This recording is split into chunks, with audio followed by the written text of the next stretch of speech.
They say many people are taken from this earth too soon. In Dr. Robert Arceci's case, this couldn't be any truer.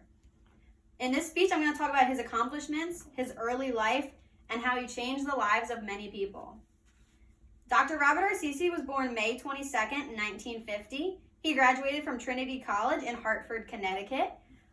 He got his medical and doctoral degree from the University of Rochester in New York. He did his residency and fellowship at Boston's Children's Hospital and Harvard Medical School.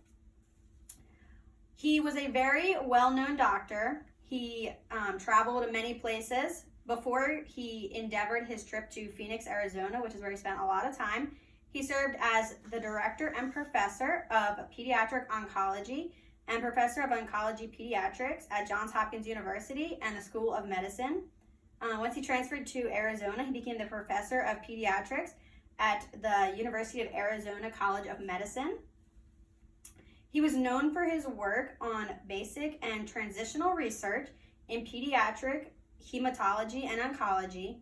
He was the authority, so he was very well known all around the world on the diagnosis and treatment of leukemia, histiocyte diseases, and high-risk sarcomas.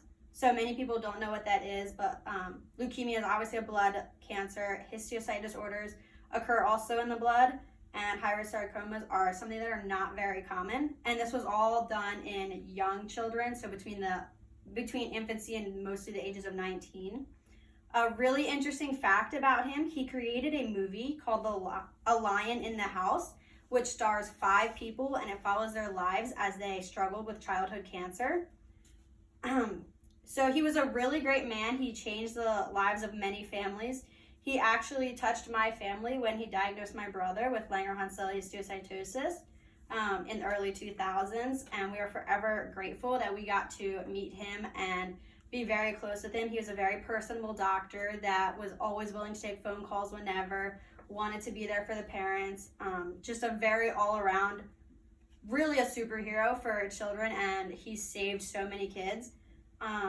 June 8th in 2015, he was riding his motorcycle like he did every day when he was hit by a car and lost his life.